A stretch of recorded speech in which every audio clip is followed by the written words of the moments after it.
to, cold chain management. So these were derived from different references locally and globally.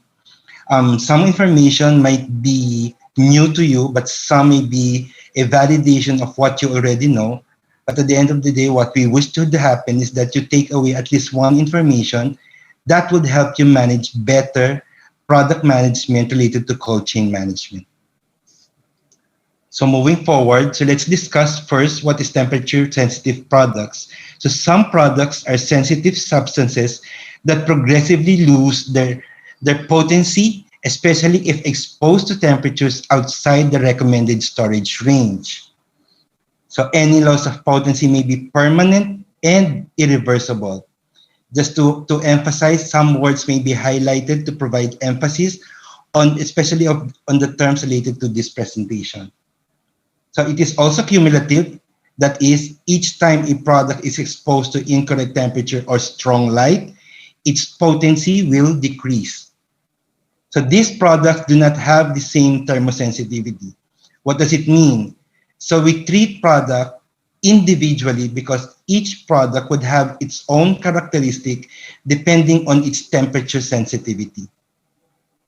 So the cold chain. So what is the cold chain? For most of you, this might be a new term, but for most of you, this might be a known term for you. So the equipment and people that keep temperature sensitive products compliant with the required temperature during their journey are together called cold chain.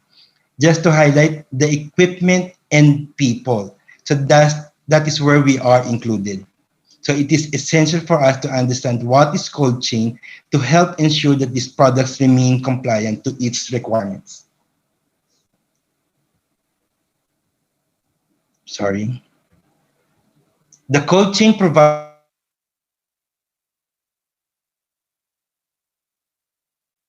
assurance that these products will consistently end use. And remember, cold chain must never be broken. Once the potency of the product is lost, it cannot be regained. Deficient of adherence may result to 1, lack of product effectiveness, and 2, increased rate of local reactions.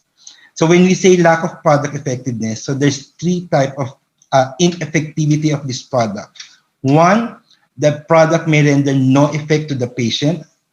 2, minimal effect, but to the point that it would not take care of the target target concern in terms of the patient. And lastly, there might be a side effect, which is the worst thing that may happen. So let's discuss the 3 sensitivities related to product sensitivity. So products can be damaged to varying extent by exposure to freezing temperatures, to heat, and to light. For most people, when they talk of cold chain, they would only mean heat exposure. Well, in fact, when we talk of cold chain, it does not particularly cover temperatures alone, but exposure to heat. When we say heat, it's the temperature higher than the requirement, to coldness or freezing, meaning to temperatures below its requirement, and lastly, to light. So in order to maintain the products and or diluent's quality, this must be protected from temperature extremes, high or low, and other environmental hazards. 1, photosensitivity. Certain products such as BCG, measles, and rubella vaccines lose potency when exposed to ultraviolet light. For this reason, some manufacturers supply these products in vials made of dark glass or amber bottles. As an example in the photo, you will look at some products which are actually provided in amber glasses. So this one is an indication that probably this product is sensitive to light. Heat sensitivity. All products lose their potency over time. However, exposure to non-required heating requirements accelerates this potency, meaning if your shelf life is 2, it might decrease the shelf life if the product is exposed to high temperatures. As an example, looking at table 1, if you will look at the table 1, so this is just a reference. So these are lists of vaccines. Moving up the table, it would show an increased sensitivity in heat, meaning vaccines like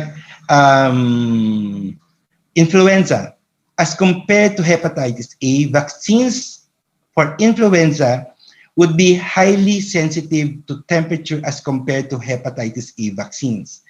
Meaning, in other words, if these two vaccines are exposed to the same conditions outside its requirement, influenza vaccines is more likely to be rejected compared to hepatitis A.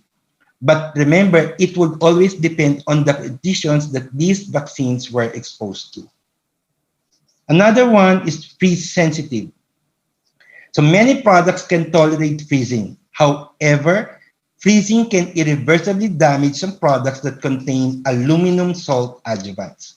Use of a previously frozen products may be associated with a reduced immune response or an increased incidence of local reactions. Now, another table referring to these vaccines, if you look at the table on the top, all these vaccines are damaged by freezing. As compared to the vaccines in the bottom, these vaccines are not damaged by freezing. As an example, if any vaccines falling in these types are exposed to freezing conditions, regardless of the duration, it is automatically rejected and can no longer be used. While for those vaccines in the bottom table, those may be released for continued use depending on the exposure, meaning depending on the temperature and depending on the duration of its exposure. Storage conditions. So as you may be aware of, storage condition is always stated by the manufacturer on packaging labels. So for most cases, what we do is we include all of this information in the product insert, on the boxes, and on the labels. For certain cases, depending on the size of the vial, it may be reduced, the information may be reduced, but you must always need to refer to other packaging materials to check for the storage requirement. Not only for the storage requirement, but also for the handling requirement. For some cases, some vaccines may require more additional requirement related to handling as compared to storage. So for example, for this one, store in the temperature 2 to 8, do not freeze. So this one is a clear indication that this product is highly sensitive to freezing. So you need to avoid exposure of this product to freezing temperatures. Keep the syringe in the outer carton in order to protect from light. So this statement would also show that it is important for you to protect this product from light. So probably this is highly sensitive to light. The storage temperature. Also, these requirements are also reflected to in the certificate of product registration. For other people, we call it marketing authorization. So this one is a document from local FDA showing the license for us to market and distribute these products. So part of the requirements of the certificate of product registration is the storage condition. So some examples, store at temperatures between 2 to 8, store between 2 to 8, do not freeze, protect from light. So these are information that would actually show an indication of the sensitivity of the product. So just to share with you a simplified end-to-end workflow of a typical finished product. So it will start from the manufacturer to packaging, and then it will be shipped out to the Philippines. So because we're an archipelago, so it will either be by land or by sea. So even though if it's by land or by sea, it is always transferred via refrigerated cargo planes or refrigerated trucks or cold boxes. Then once it reaches a national airport, inspection, at a custom level, transit air-conditioned storage facilities are still under cold chain requirement, meaning there's a specific warehouse in customs, seaports, to control these products and maintain the requirements under cold chain. Then for our products, it is actually managed and picked up by a third-party broker using refrigerated trucks and cold chain boxes going to our distribution warehouse. So these distribution warehouses are designed store, and manage products under cold chain. So from the moment the products reaches from the manufacturer to our distribution warehouse, it passes through the different steps, but and however, it's still under cold chain management. Once it goes to our distribution warehouse, it goes to different panels like hospitals and clinics. It may also go through sub-distributors, but in terms of sub-distributors, they store it under refrigerators and cold boxes or carriers, then transferred to hospitals and clinics under normal trucks, motorcycles, but with cold boxes or carriers. And maintaining the product under cold chain at hospital and clinic levels is part of the cold chain process to ensure that the product will remain of good quality until the product reaches our patients. So it's very important for you to understand what are the things you need to do and what should you do in the event that you will encounter any concerns in the future. So in the next slide, we will show you that one. So four major elements of the cold chain system. So we have personnel, equipment, procedures, and premises. For personnel, it's a requirement that we maintain and use the equipment and provide the health service. So for equipment, use of safe storage and transport of products, ensure optimum required temperature conditions at all time, procedures, good distribution practices, good manufacturing practices, medicinal products requiring controlled temperature storage should also be transported by appropriately specialized means. And for premises or storage, good storage practices, temperatures should be monitored and recorded periodically. Records of temperature should be reviewed regularly, and storage should be equipped with temperature recorders. So for this one, I would need to highlight, so this one is relevant to you. Temperatures should be monitored and recorded periodically, and records of temperatures should be reviewed regularly.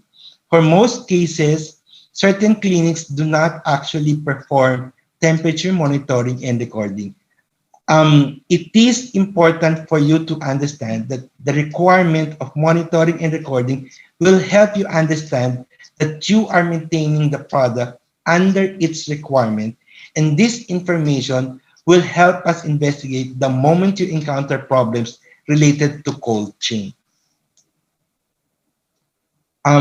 Focusing on the first element, personnel, must know good distribution practices in general, must know the correct storage temperatures of each product, must know the proper handling conditions of each product, must know how to use temperature monitoring devices, and must know what to do with the products in an emergency situation. So it is critical that personnel should be properly trained in cold management because this information will help you a lot in maintaining product quality. So moving to the second major element, equipment. In order to maintain product quality, it is essential to monitor the temperature throughout the supply chain. When we say supply chain doesn't mean it ends when the products are received by the doctors. Supply chain ends when these products are given to the patient. So these are examples of refrigerators wherein you can store these products. For some, they use biorefs, wherein there is an installed monitoring device to allow you to monitor temperatures. For some, they use household. But of course, if you're going to use household, it is good to have temperature monitoring devices, hygrometers for that matter, to allow you to monitor temperature conditions inside the refrigerator, not outside. And then it is important to record them for future reference and to ensure that these products are well maintained. Equipment, so just to share with you, cold chain boxes, insulated container that can be lined with frozen ice packs, also used to store products when the refrigerator is out of order only for a couple of hours or being defrosted. So vaccine carriers, insulated containers that can be lined with frozen ice packs. So these are actually smaller, 24 to 72 hours. It could maintain products within 24 to 72 hours. And some examples of ice packs. I'm sharing this with you. You might want to know what is the rationale behind this information, because it is important that you have this in your clinics, because the moment your refrigerators run out of order, say for example brown out, malfunction, or being defrosted, these are containers that you may use as temporary storage while your refrigerator is being repaired, being defrosted, or while the electricity is not yet up. However, this equipment may only be used as a temporary solution. For longer use, you would need to replace the refrigerator. Next, for some products, there are other products that are actually more advanced, so which contains labels on the vaccine vial that changes color when exposed to heat over a period of time. So this is an example of what we call a VVM, or a vaccine vial monitor. Some products may have this. So this one is a good indicator on a per vial basis. Why? Because it changes color the more it is exposed to high temperature, the color inside the circle or the square darkens. So it will start at white, then eventually the more it is exposed, the square part will darken until such time it will become, the intensity of the color will be of the same level as that of the circle. Excuse me. Then the more it is exposed, it may go beyond the intensity of the circle, the color of the circle. What's important to note here is that the product remains to be of good quality if the color of the square is less intense in terms of intensity than that of the circle. The moment the square color is the same as that of the circle, then it is what we call a discard point, and then going beyond, it would mean it has been exposed more than its allowable requirement. So this one is a clear indication when you look at it, oh, this product could no longer be used. So at least there, even without assessment, you could automatically see if the product can be used or not. Procedures. Cold chain equipment, including refrigerators, cold boxes, and carriers must be loaded correctly to maintain the temperature of the products and or diluents inside. How do we load refrigerators? So there's also a logic in that one. So for most clinics, they just put the vaccines inside without considering how should we use refrigerators, or how do we properly store these vaccines in refrigerators?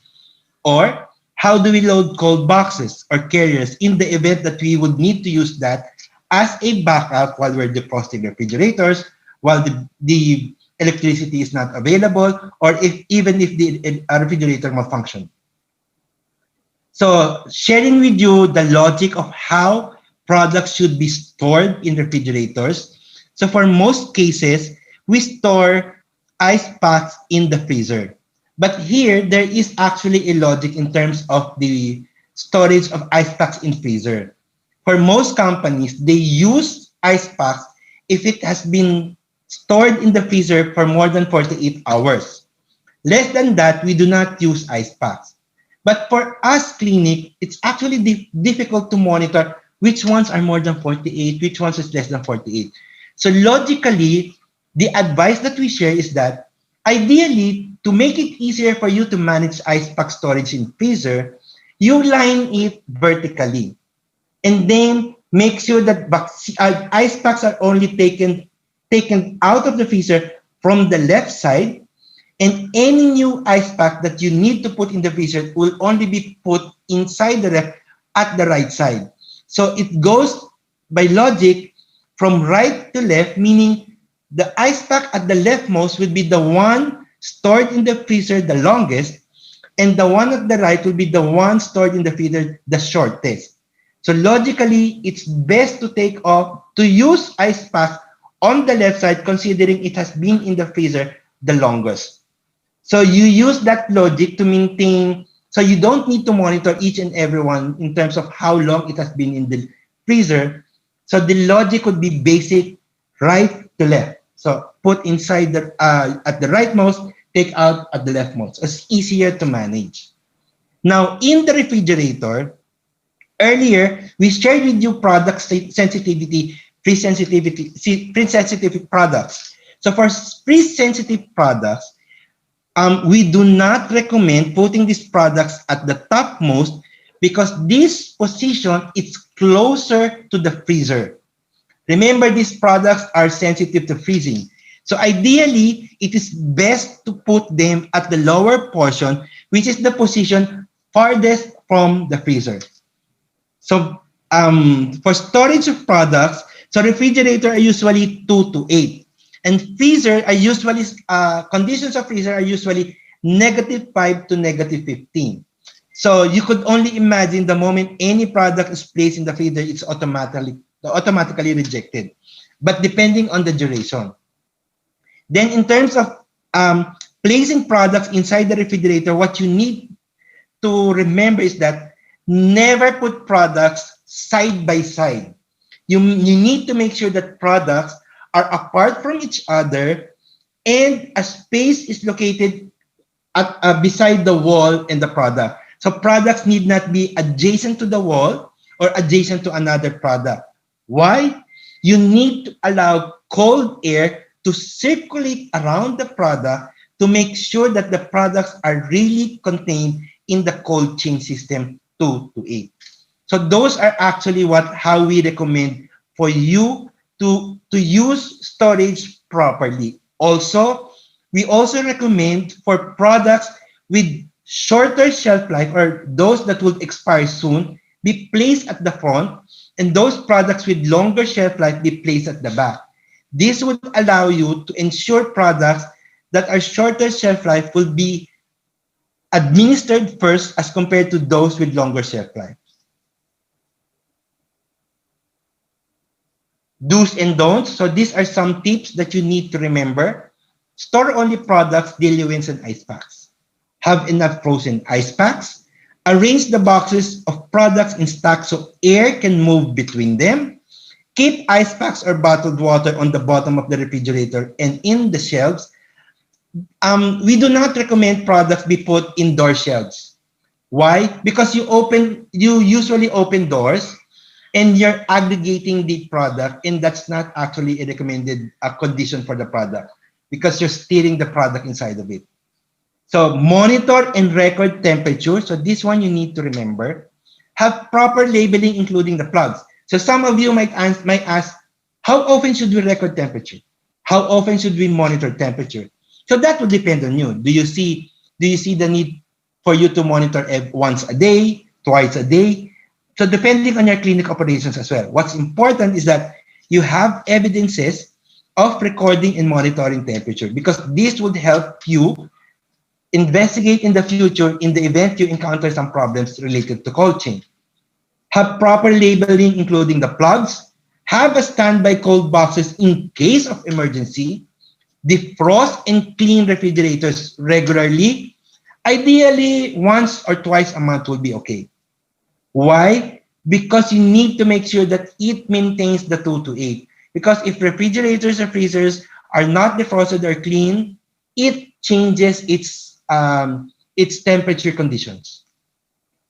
Calibrate annually. So what is calibration? So you may opt to calibrate refrigerators to ensure that the reading is actually correct.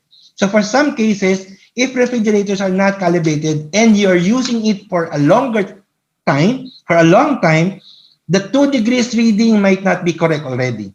So the actual may be 3 or 1 if worse comes to worse. So calibration is a recommendation. Annually better. It will ensure that your refrigerators is conditioned for the requirements to support the products. Don'ts. So these are some points that you might want to avoid doing. Store food and drinks in the refrigerators. Store products in the freezer. Put the products on the door shelves. Keep expired products. So in the event that you encounter expired products, we recommend to segregate that one to avoid accidental administration of an expired product.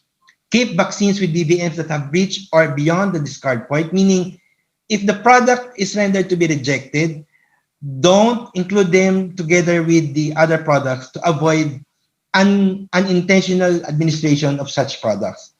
Do not open refrigerator frequently, and importantly, never unplug overnight.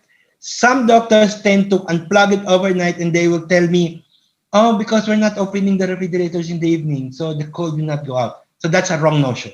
Remember, it's important for you to maintain the refrigerator plugged even overnight or even over the weekends.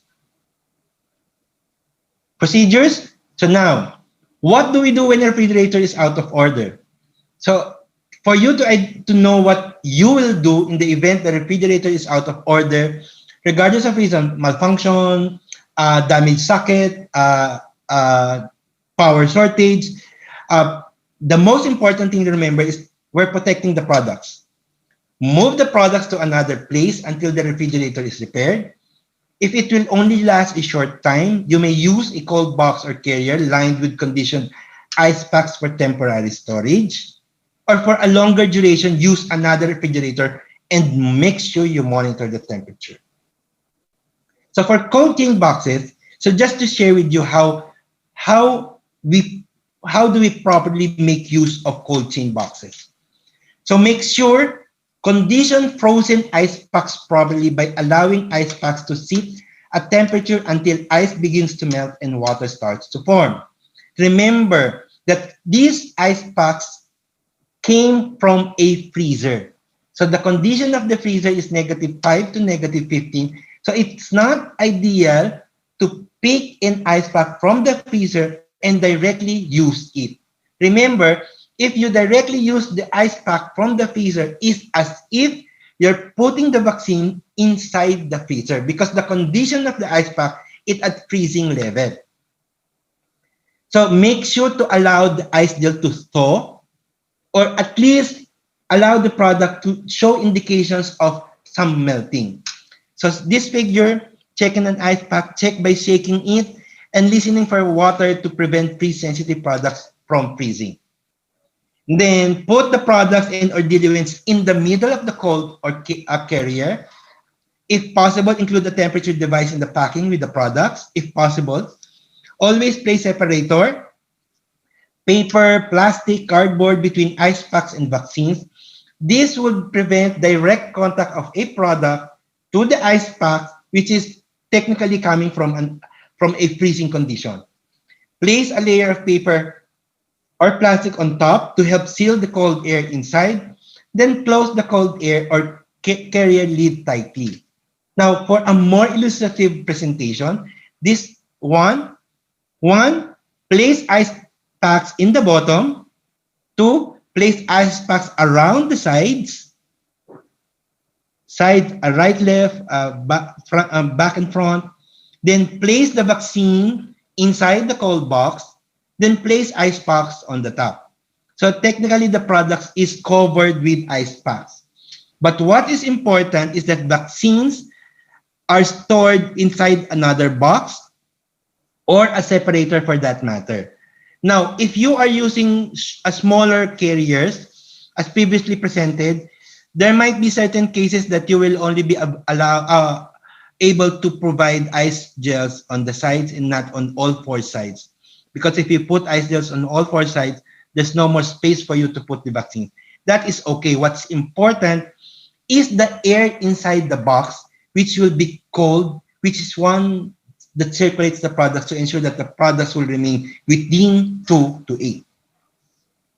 So regarding premises, premises mostly more on the refrigerator. So maintain the required storage 2 to 8 and record temperatures regularly. Remember to check the expiry dates of all products and ensure that they will not expire during storage or before they can be distributed and used. Rotate product stock. What does it mean?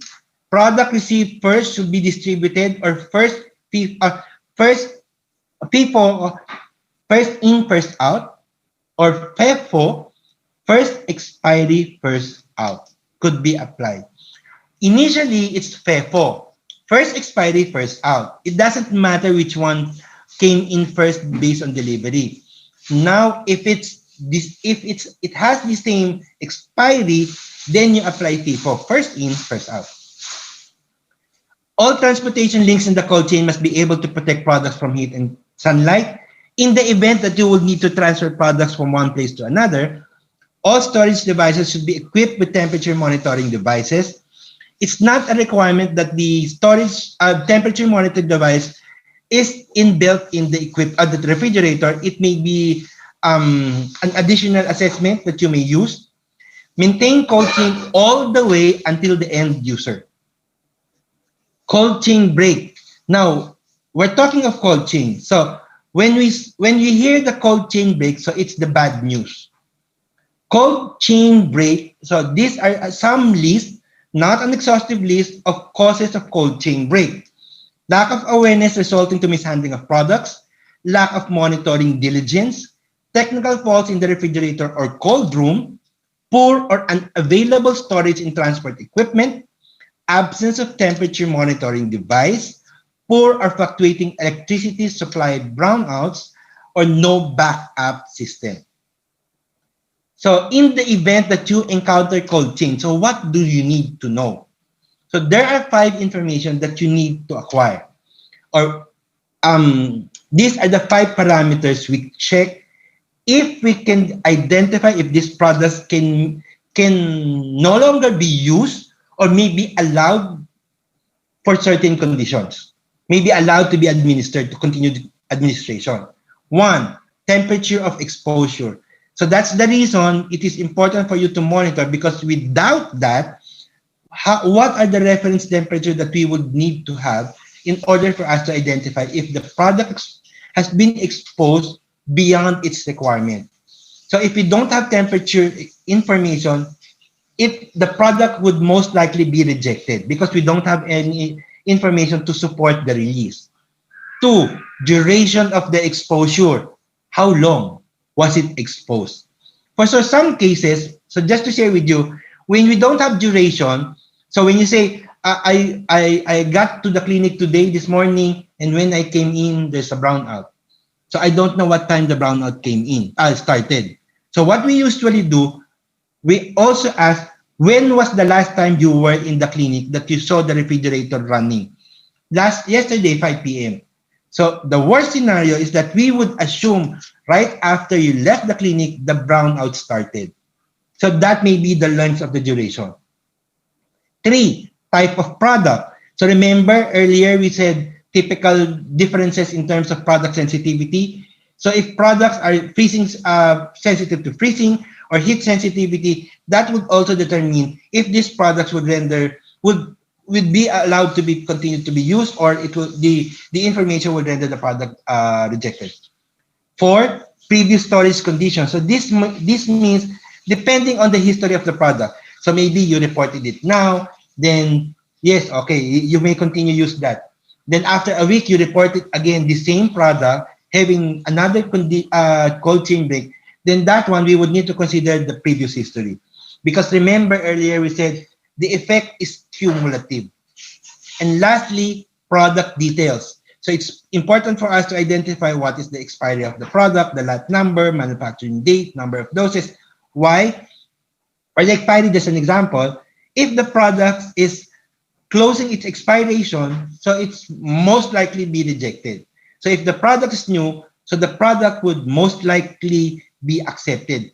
However, remember I told you, it's on a case-by-case basis. So depending on the information, all of these 5 parameters, so those information would dictate if we could still use this product or we could no longer allow the continued administration of these products.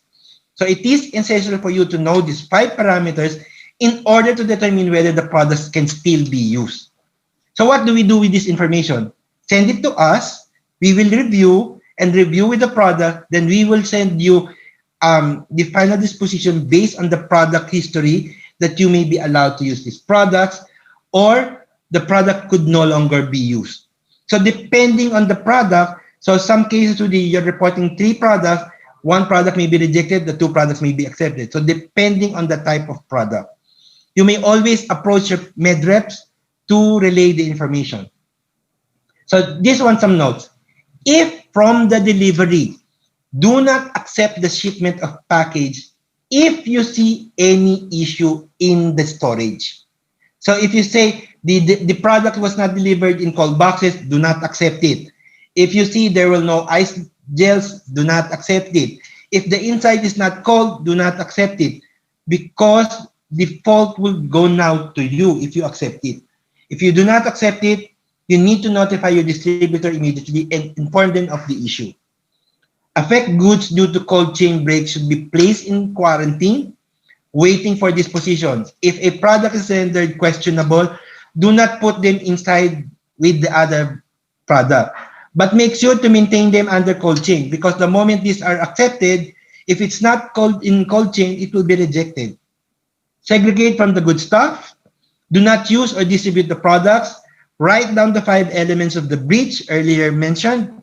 Communicate these elements to a competent person as soon as possible. Wait for the disposition from the manufacturer, that would be us. If disposition is not used the product, make sure to remove it immediately from the cold chain equipment and dispose properly. Remember, cold chain must never be broken, and maintaining cold chain demands constant vigilance, and maintaining cold chain is one way of providing quality healthcare to our patients. So the responsibility is ours. So it's everyone's responsibility to make sure that these products are maintained in its storage requirement, to make sure it will fully benefit our patient. Thank you, and I hope at least one information sticks to your mind